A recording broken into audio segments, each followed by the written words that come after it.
Today, I will be going over the book Atomic Habit by James Clear. Habits are the small decisions we make and actions we perform every day, and without even realizing it, we're often stuck in the same patterns and routine. And this book is by far the best book I've ever read in terms of habit forming, from creating new habits to breaking old habits. I think you're gonna love this book, so let's begin.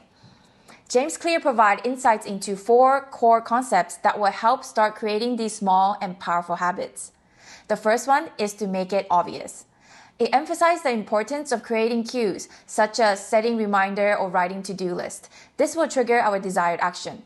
For me, I usually use cues such as putting workout clothes and water bottle right beside my bed. So as soon as I wake up, it triggers my brain to let me know I gotta get my ass to the gym.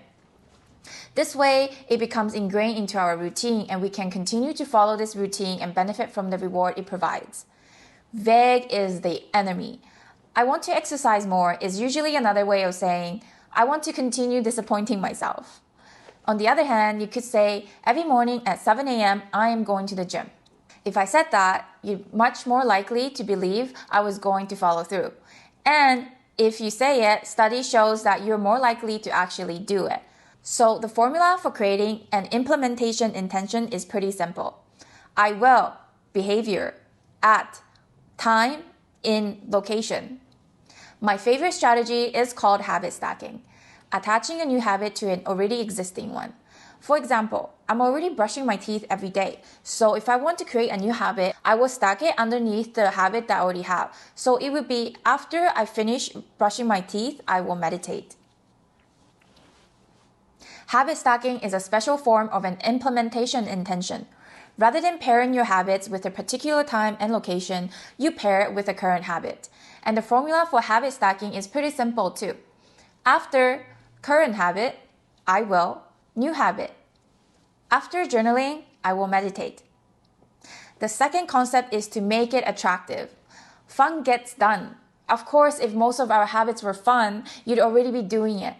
But there's still a valuable lesson here. If we combine the fun stuff with the not so fun stuff, the latter is more likely to be completed. Talk about human nature, right? We always go towards pleasure and avoid pain. Researchers call this temptation bundling. It's important to place emphasis on identifying a reward or creating an enjoyable or meaningful experience to fairly compensate yourself after completing the desired action. This way, we continue to enjoy the learning process and motivate ourselves to continue following through with the task. James Clear tells the story of a clever engineer who loved Netflix but hated exercising. So he wrote a computer program that would only allow Netflix to play if stationary bike was cycling above a certain speed. What a smart guy. Combine something you love with a habit you want to build, and you'll find yourself doing it a lot more often. So for me, I love audiobook, but I don't like organizing.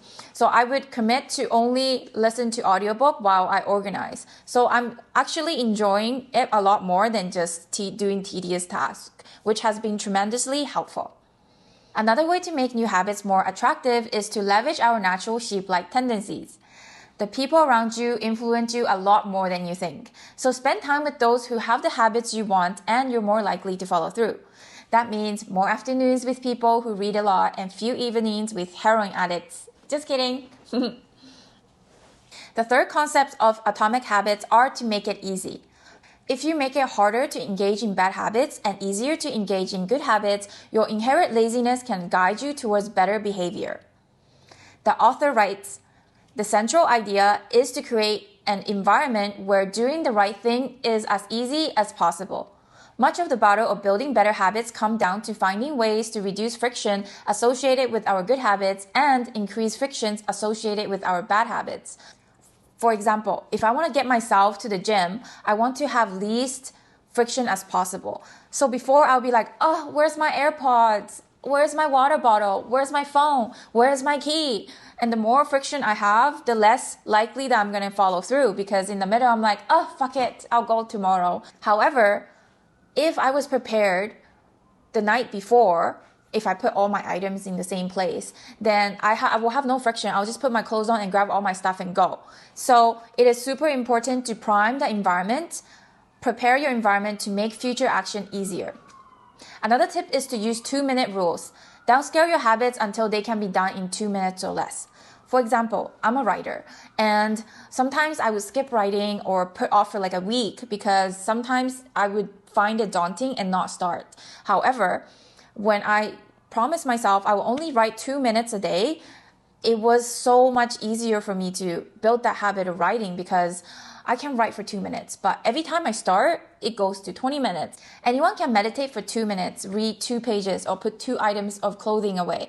And as we have just discussed, this is a powerful strategy because once you've started doing the right thing, it is much easier to continue doing it. A new habit shouldn't feel like a challenge. The action that follow can be challenging, but the first 2 minutes should be easy. Finally, making it satisfying. James called this the cardinal rule of behavior change. What is immediately rewarded is repeated. What is immediately punished is avoided. It's like training a puppy. Every time he does a great trick, you give him a reward or like a little cookie. Not cookie, treat. But in this case, we are the little puppy. Reward yourself immediately after completing your new habits. For example, give yourself an immediate reward when you complete your habit. For me, I would treat myself right after completing this video, for example. By honing into these 4 core concepts of atomic habits, we will be able to create and maintain healthy habits in our lives that we can benefit from on a daily basis. There is no greater feeling than taking the first step and reaping the rewards from successfully building a better life and future for ourselves.